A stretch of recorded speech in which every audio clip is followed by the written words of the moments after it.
What's up, gang? Jackson Galaxy, your cat daddy, and I'm really excited to answer this question. I was just so taken by our friend here, Bora, who asks the question about his new friend Diego. The way he expressed so much care for this cat. You know, maybe it's because he's a guy, and maybe I am so used to guys being a little more reserved when it comes to the care of their cats, and you know, this is what I came up in, but I was like the only cat guy around for the most part, you know? So maybe it's just a little bit of camaraderie. Anyway, I'm really excited about this. All the way from Turkey, this is Bora asking me a question about his friend Diego.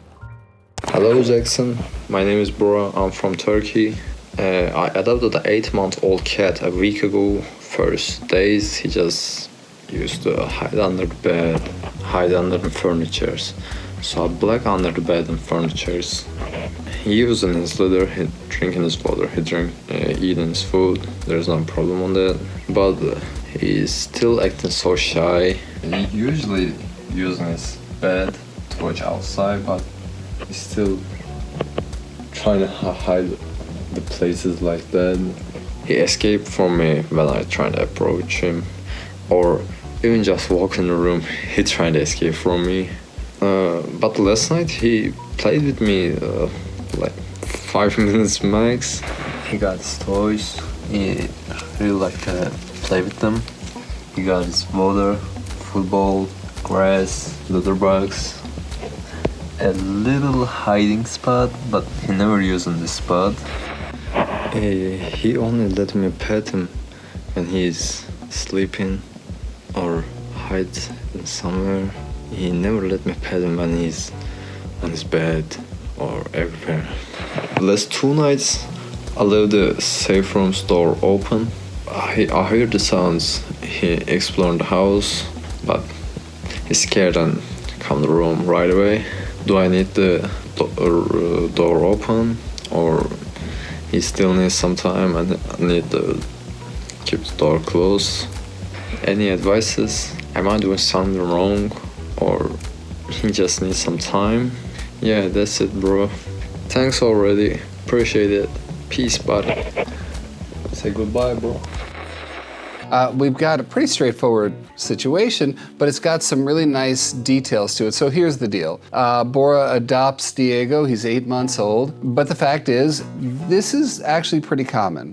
For any adoption, you can assume that the cat that you adopt is not going to hit the ground running. Well, actually might run, but it's not going to be this sort of confidence fest. Like, you're not going to get a cat home and chances are anyway that they're not going to be like the mojito cat of the century because of what they've just gone through. Let's say, for instance, that Diego was in someone's home and either he escaped or they just decided to rehome him, right? He goes from this is my bed, this is my home, this is what I'm used to suddenly it's not, and either he's on the street fending for himself or he's in a shelter. And shelters are scary, no matter what you do, no matter what the shelter is. It's a new environment, new unfamiliar territory, strange smells, strange sights, dogs, cats, people, feet, yelling, whatever it is. It's hard, and let's just call it rescuing. Because whether you're adopting or you're taking them off the street or maybe from a bad situation or he just gets dumped on you or whatever it is, this adjustment period is really important for you to step back a little bit, assess the cat's needs, and move forward in a very mindful way. So all of these things make for an experience that would lead to something like Diego. Now, that said, my experience tells me that he might have been a shy cat to begin with, and this experience of whatever happened to him, to wherever he wound up, to Bora's home, was a tough haul. And this is what we're left with. So now I want to start bringing out some of the really good things that I saw before I start giving Bora, and if you relate to any of this, advice to you as well. The first thing is this. First days he just used to hide under the bed, hide under the furnitures. So I black under the bed and furnitures. First of all, first round of props to you, Bora. You noticed that he was shy. You found the places that he was really burrowing into and making himself small, and you started blocking off those areas just like I would tell you to do. So bravo on that. I know it was hard for you. The idea of putting Diego in a potentially fearful situation in order to get him to pass his challenge line, it was totally the right thing to do. You got him in a base camp. That's fantastic. And you've set him up in a nice way, yet he's in that corner. So now here, at this moment here... He usually using his bed to watch outside, but he's still trying to hide the places like that. Okay, so this is great. The bed is up, it's raised off the ground, it's clearly well used. You got like a little Diego dent in the bed, looks out over the city. It's a beautiful setup for him, and he is spending time in there. So there's your payoff for encouraging him up into the world. He escaped from me when I tried to approach him. Even just walk in the room, he tried to escape from me. He's still acting so shy. Now he's in this corner, he's buried himself, but the only reason he's doing that is because he's a little shy of you, not the space, but you. Now at least we know what our job here is, and that is to establish a trusting bond between the two of you. But last night he played with me like 5 minutes max. There we go. He played. He played with you. 5 minutes of play. I know that doesn't sound like a lot, but I think it's really important for you to reset your expectations based on what you've been served up here, which is a cat that is clearly fearful of humans, and cats who might have had bad experiences with humans often have them with men. So we got a hill to climb. I approach him, he runs. I play with him, and he comes out. What you're doing now is you're giving him an incentive to come out. There is no incentive in Diego's world to being pet right now. In fact, we can say disincentivized, because he might be hand shy, he just might be shy about you in general. But then what you did was you stepped back a minute, you said, I'm gonna let you chill, but here's a toy, let's play together. That's huge, and it gives you a path forward here. Let's keep going. He got his toys, he really like to play with them. He got his water, football, grass, litter box, a little hiding spot, but he never using this spot. I mean, the dude cares so much about this cat, and it just, I don't know, man, maybe I'm just getting soft in my old age. I don't know what it is, but I want to cry over this because it's, you know, a young guy who's like, I want my cat to be happy. My new family member. Here is, you know, water and food and grass and toys and scratchers and carriers and this little hiding place and the bed. He has set up deluxe Basecamp. Deluxe, people. Everybody here can learn a little bit from what Bora has done here, because all of the elements of success for Diego are squarely in this Basecamp. So, Bora, my man. The fact that he's not using most of that, it's okay. He will, and I'll show you how I know that. The last 2 nights, I left the safe room's door open. I heard the sounds. He explored the house, but he's scared and come to the room right away.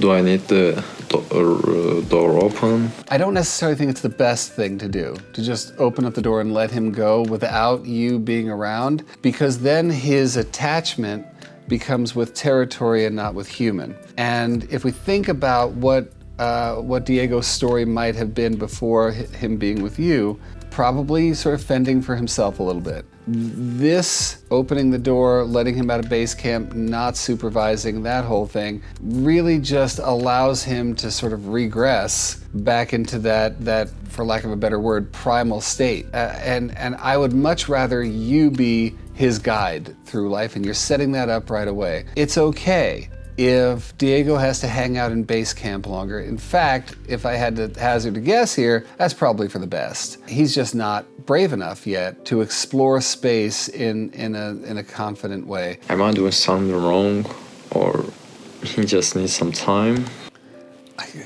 I adore this man. I really do. I don't know what more I can, how many different ways I can say it. But now when we look at this, I know, you know what, you guys, I'll get into the advice giving in a minute. Just let me have a moment. I mean, he's so sweet. He's so gentle with this boy. As you can tell with Bora this entire way through, it's not like, how dare you not like me? It's, are you okay? And that is the nature of guardianship. Oh my God, I'm getting emotional right now. It is the nature of guardianship, the nature of stewardship, the nature of caring about you more than I care about me. And that is such a beautiful thing to say. You guys probably think I'm crazy right now, but anyway, okay.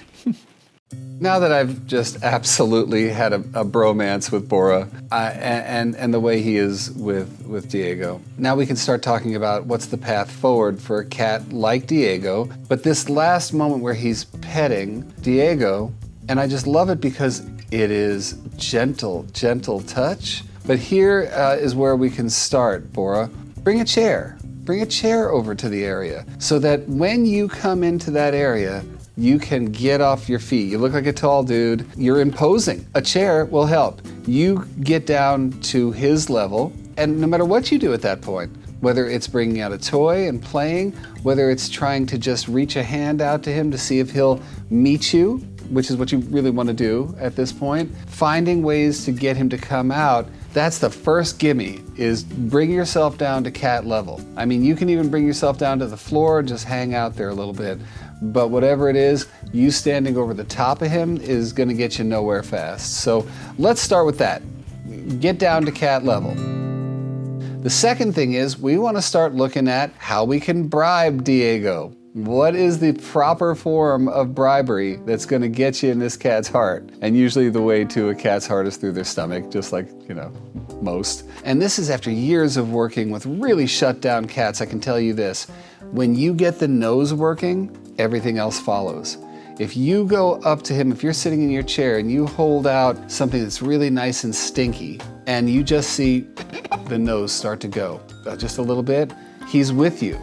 Cats who are really shut down, nose won't go, eyes will stay fixed, ears will stay back. The second he starts letting down his guard, that nose will start working. And so that's how small we want to start here.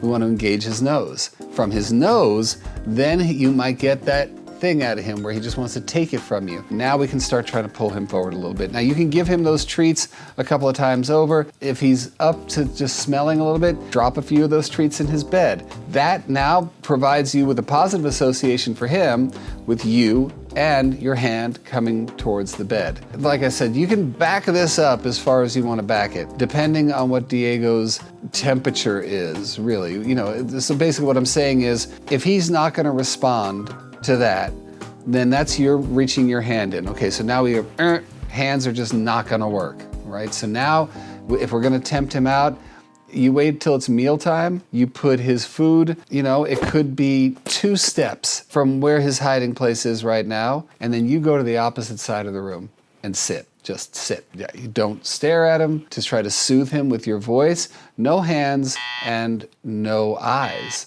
I call it feral cat story time. I've used it with feral cats before. I've used it with under-socialized cats. It's the idea of I would walk into a room, go to the opposite side of the room, sit there, make myself as small as I possibly could, and I would bring a book with me or a newspaper or something. And what that does is my hands are occupied, my eyes are occupied, and now I could just use my voice and talk to him the same way you were talking to him. And we got food either in the middle of the floor, or if that's too challenging for him, 2 steps away from where he is now. He comes out, he eats, he might be staring at you. Is this guy gonna come running for me? And you don't. You just keep using that soothing voice, and that's it. Mealtime over. Maybe he'll go to the bed from there. Maybe he'll do something that, you know, is not just going back in that corner, and that would be a huge step forward.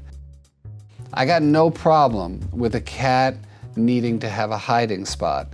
What I have a problem with is when you can't control that hiding spot. He can always go back there and you can't get him out from there unless you really try. So I would have you guys take a look at the video that I made about cocoons and caving. Anyway, just take a look at the video over my head right now. But I talk about the fact that you can make hiding spots for cats that are portable, that they are allowed to soak their scent into, and that you have control over where they live. So for instance, if we're able to block off that hiding space for him, give him another place that's, and you did it, by the way, Bora, you tried it. You gave him the under of a certain area, you draped a little cloth over it, he hasn't used it.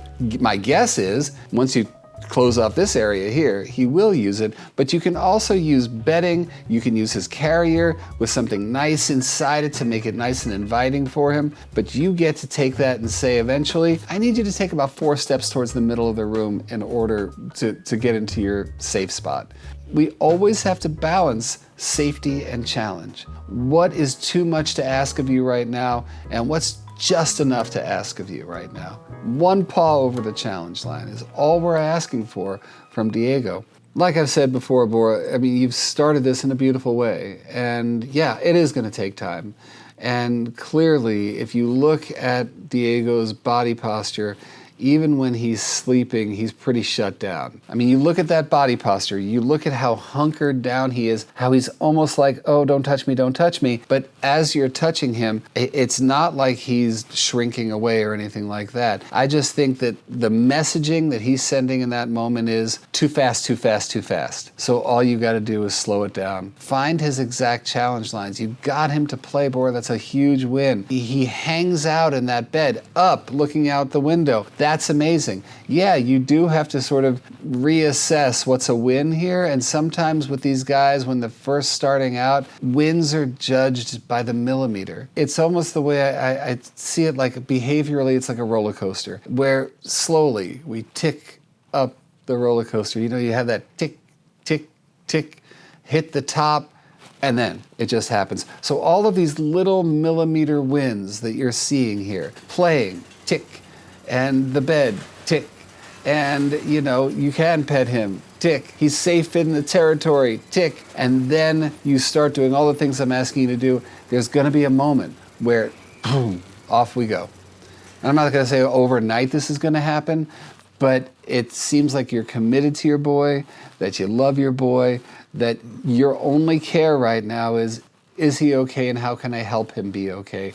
These are the ways to do it. And I think, you know, a little bit of combination of challenge and a little bribery and a little patience and a lot of love, and you're gonna get where you need to go with Diego, and you guys are gonna have a wonderful life together. I can just feel it right now. You know how much I love you, man. I really do. You're a great guy, and you know, just by the way, send us some updates. I wanna see what happens with your boy. I wanna see how good things are gonna get, because they will. Don't forget, balance, comfort and challenge, safety and challenge. Always be asking them to put one little toenail over their challenge line, because the next day you'll be able to race that line, reset it, do it again. And that's where our roller coaster comes in. All right, if for all you guys who would like to see your question answered, your concern answered, if you want to show me a really loving moment and have me cry, all good. So all you got to do is send it right here and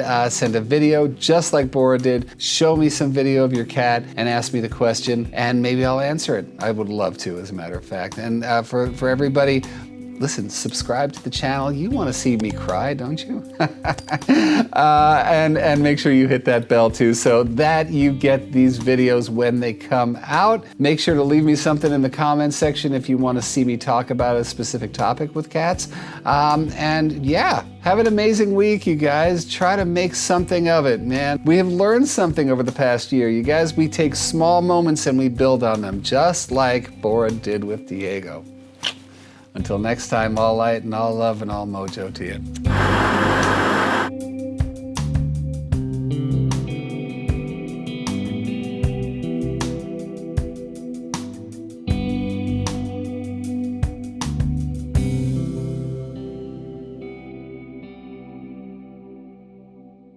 Meow.